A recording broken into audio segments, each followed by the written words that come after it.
guys, it's Jessica from Peace Love Books, and same here with my top reads of the year. I decided to go with 15. I feel like 22 was too many. At this point, I don't even know how many books I've read this year. It's around 370 right now. I haven't completed my Goodreads update yet, so I know last time I looked it was 362, but there's at least 5 books I have not reviewed yet, so I don't know how many books I've read this year. I will go back and count once it's the very end of the year, but I've read a lot, and I didn't want to limit myself to a top 10, but I know a lot of people are doing the top 22, and I feel like that was a lot, so I'm just doing my top 15. And I'm very excited for these books. A lot of these are books by authors that literally show up on my list every single year. They are without a doubt just powerhouses in the romance community, and they are amazing. Every single one of these is independently published because I am someone who absolutely loves the things that indie authors are doing, coming out with, and the emotions they put in their books. And some of these I read literally the first week of the year, and they are still in my top 15. Some of them are new to me authors, which I'm very excited for. I feel like actually a good majority of these are new to me authors, or authors I became obsessed with this year, which is always my goal every year, is to read more new to me authors. So I will go ahead and get to my top 15.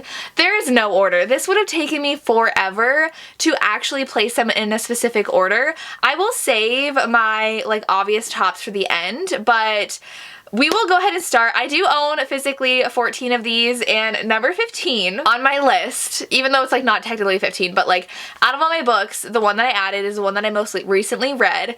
And you guys, this video is coming next week. A reading vlog.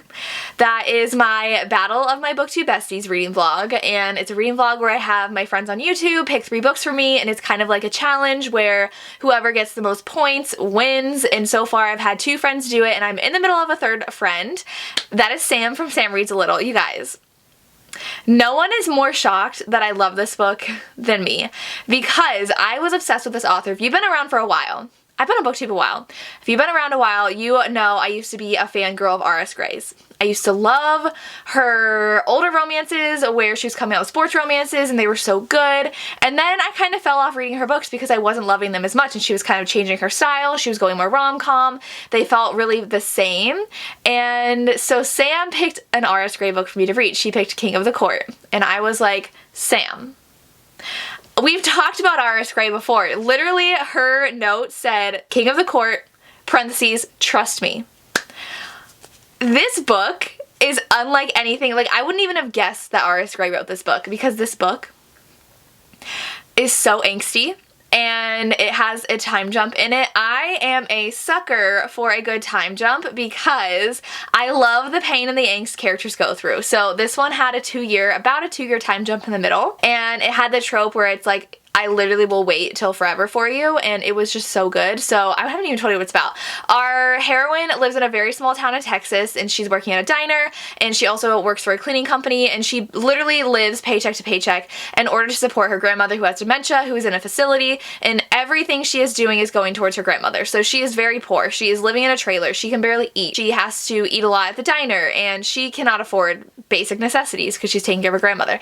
There is a basketball team in town. The Olympic basketball team is training right next to her town, and they come into the diner. She meets Ben. Ben has a past. I won't explain it, but Ben is one of the most famous basketball players in the United States. He is so famous, and he's so successful, and he's so good at basketball, and so he's on the Olympic team, and he falls so hard for our heroine, and she doesn't want to be with him though, because she's like, my life is here. She left behind a life to take care of her grandmother, and she knows that he's gonna go back to California, and she's like, it won't happen. So there's a timeline on their relationship. Bombs drop in the middle of this book, and the angst. The angst, I was obsessed with the hero.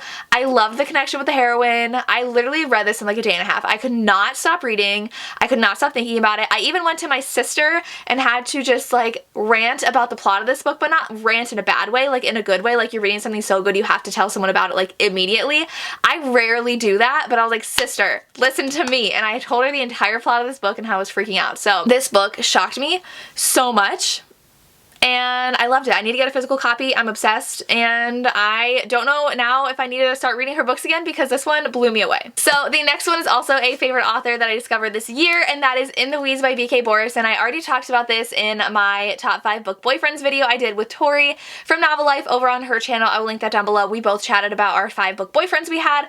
I feel like there's a bit of an overlap with the book boyfriends and these books because this one, Beckett is just obsessed with the heroine. I am a sucker for a hero who is obsessed and head over heels in love with the heroine. Our heroine is a social media influencer, which I typically don't like because I am like so into social media and like I know what it's like, and I feel like a lot of authors don't get it right. This one, I loved how it was portrayed. So our heroine is feeling really uninspired and like she is being used for a lot of money, and she's working with a company to run her social media, and she's really into helping small businesses, so she travels around and gives them the spotlight on her accounts to help them grow. And Love Light Farms was the first book in this series, and she had visited Love Light Farms in order to show it on her social media. Beckett is someone she had a one-night stand with, and they went their separate ways, and now she ran into him again in the small town. He works at the farm that she was featuring on her social medias, and she decides to take a break because she just like is overwhelmed with everything and just not loving her life anymore, and so she decides to go back to the one place that she was happy, and that is this town where Love Light Farms is, where Beckett is. And the town is so adorable. They like all get together, there's a phone tree, and they're like, oops, there's no room anywhere for you to stay. Guess who has room? Beckett has an extra room, so she has to stay with him, so it is forced proximity, and it's adorable. It is so good, so sweet. Beckett was just so spoony and head over heels for her, and I loved it. And he's very insecure though because he's scared she's gonna leave again, and he doesn't want her to leave because of his past, and I loved it. I love BK Borison. Definitely highly anticipating book 3, which I'm hopefully reading this week, but I love this one. So I'm just going in order of how I wrote them. So the next one is going to be another favorite author of mine that a lot of people do say the covers remind them of, and that's Tara DeWitt. They have very similar cover styles, but Tara DeWitt, and they both, I think both of them have only 3 books out right now, but Tara DeWitt wrote Funny Feelings, and I am obsessed with this book. I actually got to interview quite a bit of these authors this year, so I will link any author interview I have down below. I am going to have BK Borison on my channel on the 6th, December 6th. I can link that down below. And then Tara DeWitt was my most recent one. This is a single dad boss kind of employee romance. He's not technically her boss, but he's her manager, and so she is a comedian. I feel like this is a book I've never read before. This one, Tara DeWitt had said she wanted to write the books that she couldn't find that she wanted to read. And in this one, the heroine is a comedian, and she gets a job on a very prestigious tour with very well-known female comedians, and they want to drum up interest in the tour. And so they're like, why don't you fake date your manager, who happens to be a successful comedian in his past. So people know him, he'll get a lot of attention, and people want to get to know you guys and like come on the tour. And so they agree to fake date. He has a daughter, he is a single dad, he is older, and he is like speckled gray. I just loved him so much. It was adorable, and he had been harboring some feelings for her, which they explore throughout the book, and I already want to reread this. It was just so sweet, and I just read this and was swooning.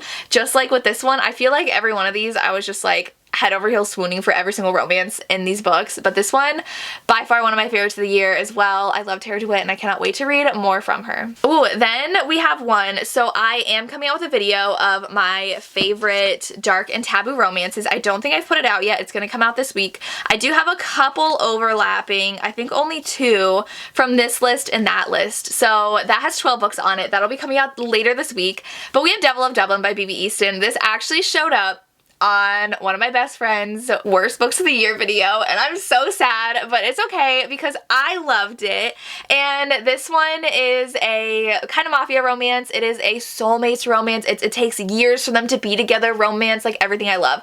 So the heroine goes to Dublin in Ireland in order to visit family. The first time she goes, I think a grandmother had passed away, and then her and her mother go every year after that, and she meets the hero in the woods behind her house. He is being raised by a priest, and he is definitely constantly being abused and treated horribly. They call him like the devil child. And so she shows him kindness and they start playing together and just have a very special bond together. They can't stop thinking about each other and they see each other as much as they can during the week that she's there. Time passes and she ends up having to go into a horrible situation back home and never comes back to Ireland until she goes for her grandfather's funeral when she is engaged to someone else. And then she meets the hero again and it goes from there. There's definitely some cheating in here. It's very dark though because he now works for the mafia and he's like a killer for the mafia. And there's bad guys and he's got to kill people and they're on the run and it is so good. I could not put this down and I started crying in the end and I was just like, what the heck? I never cry in books. This book just had such an emotional hold on me and I loved it. So if you're interested, read this because I loved it. Then we have the other one that's on that video. I'm pretty sure these are the two only ones that are, but it was what was meant to be by Kiwi Tyler. Kiwi Tyler is just going to be on every favorites list of the year from this year forward. I read Forget Me Not last year, and that was like one of my absolute favorite books of all time. Read this one and The Angst. If you can't tell, I'm a very angsty reader, and there are a lot of these on this list that are angsty because I love the emotion and the hurt and the journey it takes a couple to get together. This one's very taboo, and I'm a huge fan of taboo age gaps too. This one is her parents' best friend. Like both her mom and her dad met him in college and they were inseparable. And so when she's 18, they start a secret relationship for a few years and then he kind of freaks out, breaks up with her and moves away and to do like Doctors Without Borders. And she is absolutely heartbroken. Like her heart is obliterated. She is so just broken and it's really hard for her to overcome that. And then she finally moves on and she gets engaged. The hero here, she's engaged and he's like, that's my woman. And so he comes back determined to win her back. And like I said, I love a hero who goes after what he wants and who is adamant that he loves her, and he loves her. He is like, I don't care that you're engaged, you're my woman. And he was like, he started this war that I'm going to win, and it's amazing. There's cheating in here.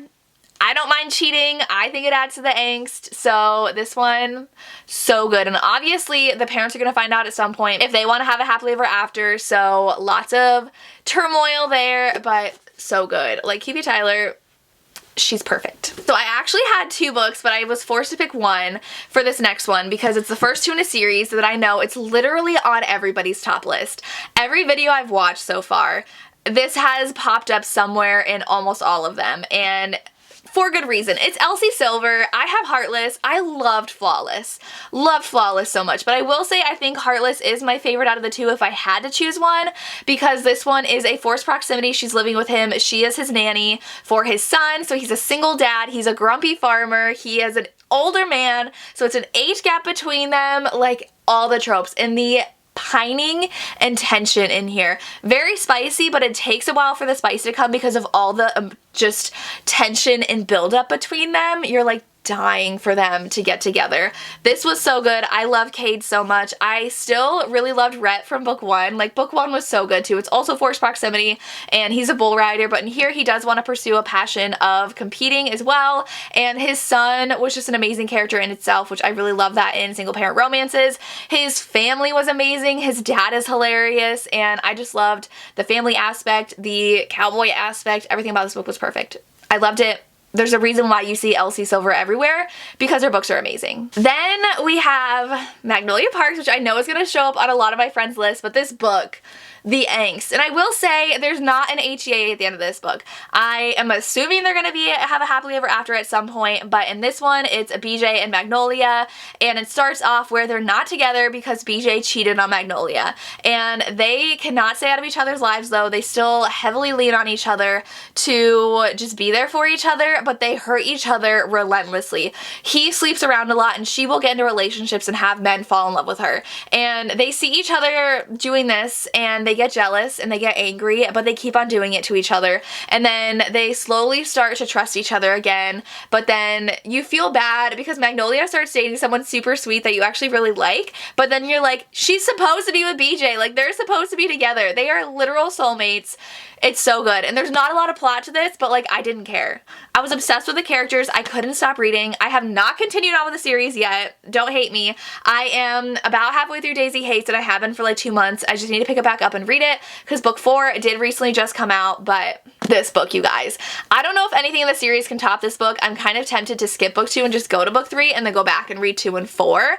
I don't know if I should do that though, but It's amazing. It's amazing. If you love Angst, read this. Okay, one that I almost forgot to put on this list, but I was like, how could I forget? That is The Silent Waters by Brittany C. Cherry. This is another author I got to interview on my channel. I've been a huge fan of Brittany C. Cherry for years. I read The Gravity of Us, and it was one of my absolute favorite books of all time.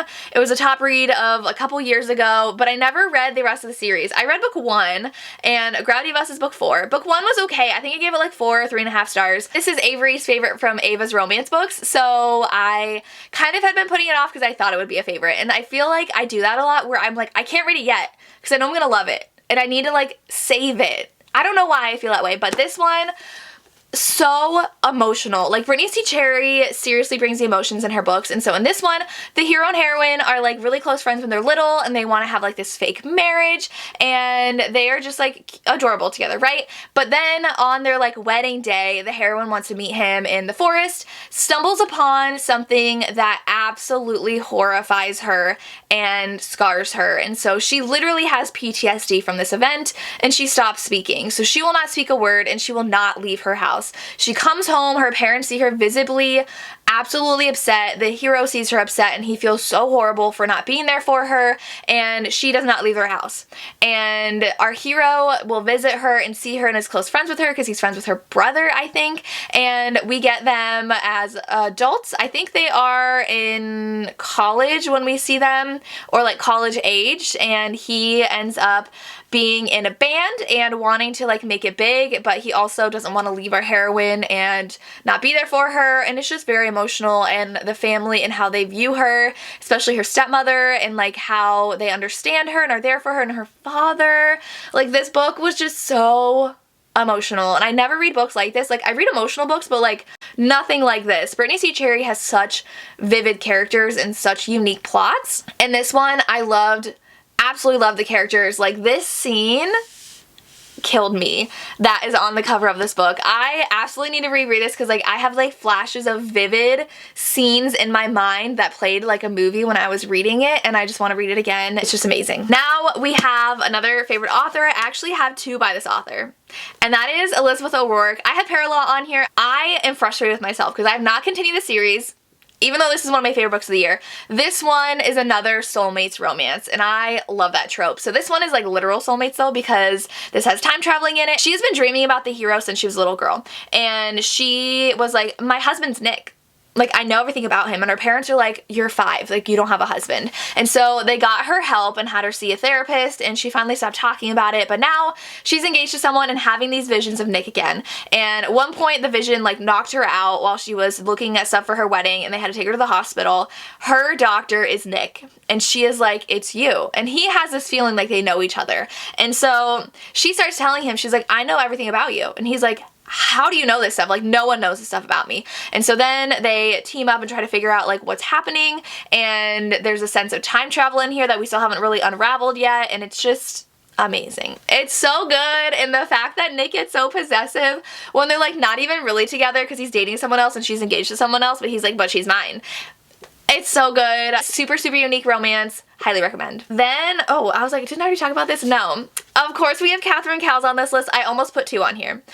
I could have put 3 on here. Like, 3 of her books are 3 of my like all-time favorites. So I went with Hidden Waters. I almost put Fractured Sky on here, and I almost put Reckless Refuge on here, but this one is definitely my favorite by her. This one is about a woman in a cult, and she finally finds the strength and ability to leave because her cousin escaped in the first book, and she has been, it's not like a cult, it's more like their family is cult-ish, and they are abusive and like they're horrible. And so she finally got the courage to leave, but she has been so sheltered all her life, and she's just really scared of like what's out there in the world because she doesn't know. That's why she didn't want to leave. And so they let her live in the hero of the first books, like his house or his property.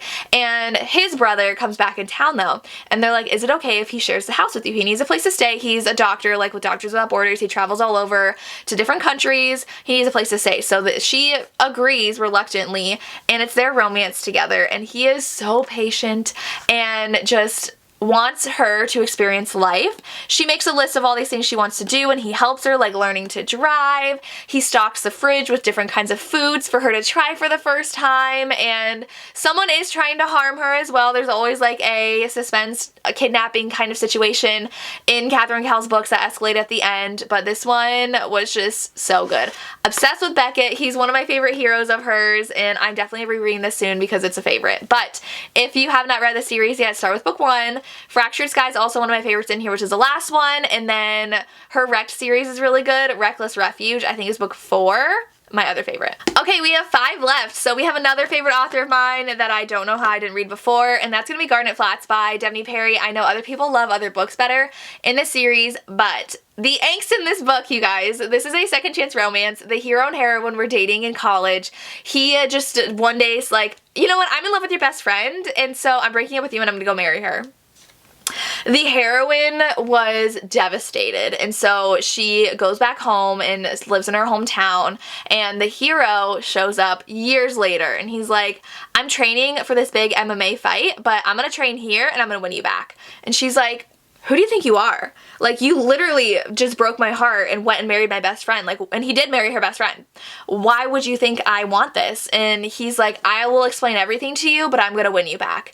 And so he does. He is an MMA fighter though too, so he is training. The next book is gonna be his trainer's book too. And I'm so excited. The Edens are such a fun family, and I love these books. This one was so angsty. I could not get enough of it. I blew through this book, and I loved the second chance romance. It's become one of my absolute favorite tropes this year. Read the series if you haven't yet. Another one where the hero was just like my absolute favorite is 5 Rounds by Nikki Castle. Huge shout out to Tori from Novel Life for recommending this to me. I know for sure 2 Fights is going to be on her list, which is book 2 in here, but 5 Rounds, literally this author's debut novel.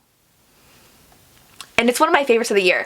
I am blown away. I got to interview Nikki on Tori's channel, so I can link that down below. This one, I've also seen her at like every book signing I've gone to this year, because she always pops up as a like attendee, and she's gonna have her first signing next year at Readers Take Denver, which I'm very excited for because I'm going to that. So I get to see her as an official signing author, which is super exciting for her. This is MMA though. The whole series centers around an MMA gym, and this is Tristan and Remy's story. Remy actually does MMA in her spare time. She has a like corporate job she really doesn't like, and Tristan is training to be a professional MMA fighter. So they go to the same gym. She's actually best friends with his best friend, and she gets kicked out of her apartment, and her new one won't be available for a little bit, so she needs a place to stay. And she asks her best friend Jack, she's like, can I stay with you? And he's like, well, this is perfect because like I have to go out of town for a little bit, like stay in my room, which means she has to be a roommate with Tristan. And Tristan pushes her buttons like no other because he likes to get a rise out of her, and then they give into their chemistry, and I loved it. The thing I love though about this is again another one I want to reread,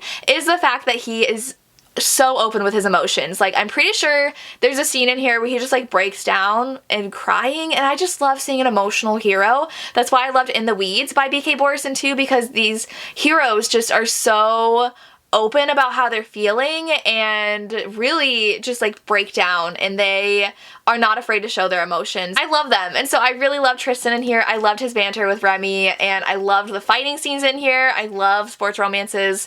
I just love this book. So you guys are like, you have a couple we know you haven't talked about yet. So Wakey Olivia by Elizabeth O'Rourke. I read this one in one of the first weeks of the year and blew me away. First off, I love running. I'm a runner. I run at least 5 times a week. It is just my outlet. It just makes me happy, and it makes me feel so healthy and just strong.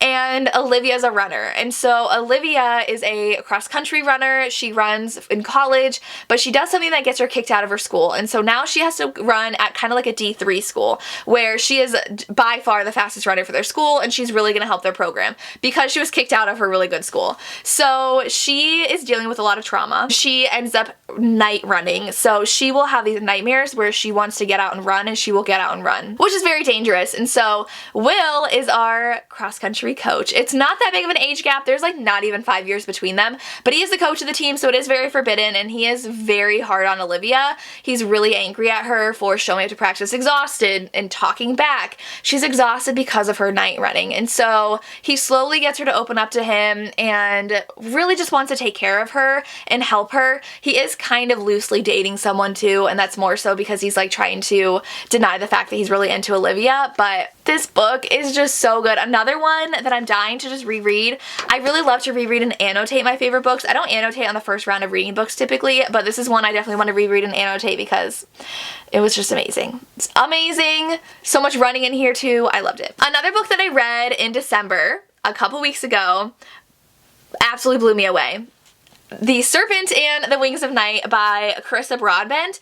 This is a fantasy romance. I was intrigued, and then I saw my friend Sam from Sam Reads a Little Read It and love it, so I was like, okay, I'll pick it up. And so I read it for a fantasy romance reading vlog, which I can link down below if you'd like to watch that, and literally obsessed. Like, I am now in such a fantasy romance mood. I will say I am currently literally halfway through House of Sky and Breath, and it is December 30th that I'm filming this video, so I technically have one day left.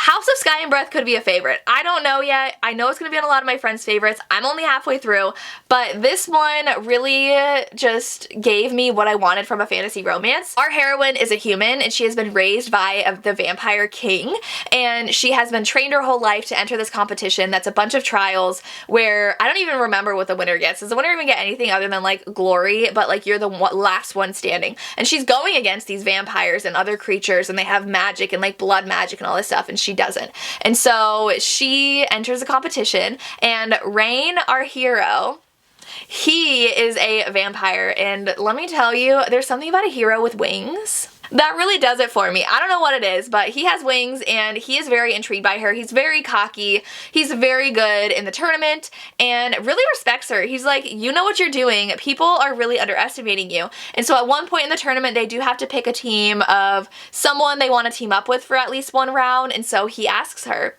and she absolutely does not trust him. She thinks he's going to turn around and kill her at any moment. And it's just so good. It goes from there. Definitely a very slow burn romance, but it was so good. I literally flew through this in a day. It is 450 pages, and I was working that day. Like, I could not stop reading this any second that I could. It was amazing, and it had a cliffhanger that blew my mind that I was freaking out about, and I'm dying for book 2, which comes out in March, hopefully. We'll see, but I love this. And the last book I have, no surprise here, is Still Beating by Jennifer Hartman. This book, you guys, I was obsessed. I read this as like my second book of the year and have not stopped thinking about it. I need to read every single thing Jennifer Hartman has ever written. I did have her on my channel as well. If you want to check that interview out, it's linked down below. She writes the most heartbreaking, emotional, and dark romances. Her books, and I mean like emotionally dark. Well, and this one's actually really dark. So this one, they get kidnapped together. So the heroine and her sister's fiance, which is one of my favorite tropes, end up getting kidnapped together, and they've hated each other for years. They banter, they bicker, they butt heads, and she needs a ride home, and she calls him. He reluctantly says okay, because he's the only one that'll answer his phone, and he gives her a ride, and they're kidnapped, and they are put through horrendous things together, and they emotionally bond through what they go through, and we see it on page. It's very dark, it's very hard to read, but then they do get out. They escape. We know that. This is their romance story, so it does have a happily ever after, and they are the only ones who understand what they went through, and so they're trying to recover, they're trying to get back into society, go back to their old lives. He's trying to still be with his fiance, and no one understands them but each other, and so it's very heartbreaking, very emotional, and I'm obsessed. I literally want to devour every single thing Jennifer Hartman has written. I have so many books that I still need to read by her. I've read a few already that I loved. I don't think I can ever give this author below a 4-star because her books just are so amazing and so emotional, and she's just an amazing person in general. I did love getting to talk to her about her writing process and her books and just how amazing she is at writing, and she has a duet coming out in January that I'm very excited for, so if you have not yet read Jennifer Hartman, please read it. I asked my Instagram followers what books they thought I would put on my top 10 of the year, top 15 of the year. Literally half of them said Still Beating. So it's no secret I love this book. Please read it if you haven't yet, if you can, with the dark content, because it's amazing. And those are my top 15 romances of 2022. Let me know your favorites in the comments, and if you read any of these and what your thoughts were. I would love to hear, and that's all I have. As always, thank you so much for watching, and have a good day. Bye.